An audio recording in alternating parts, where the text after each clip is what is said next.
Âge légal de départ à la retraite porté à 62 ans en 2018, une pension à taux plein à 67 ans à la place de 65 aujourd'hui, un réajustement des cotisations du public sur le privé et la prise en compte des carrières longues et pénibles sous conditions, ce sont les 4 mesures phares de cet avant-projet qui en comporte une vingtaine.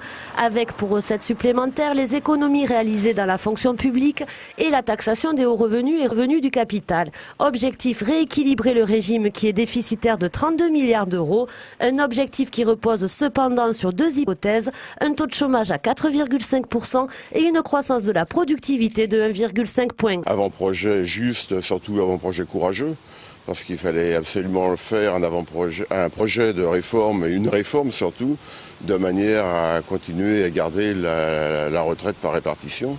Et il fallait faire des propositions. Je pense qu'Éric Woerth, au nom du gouvernement, a fait des propositions courageuses. Cet allongement de l'âge légal de la retraite ne correspond pas aux attentes de l'ensemble des salariés. Et surtout, en face, il n'y a pas de mesure pour réellement mettre à contribution les revenus du capital, les profits. Il y a de la marge de manœuvre dans ce pays. Cette réforme est une réforme idéologique, voilà, qui est au service. Et d'ailleurs, c'est pas un hasard. Le MEDEF est très content de cette réforme.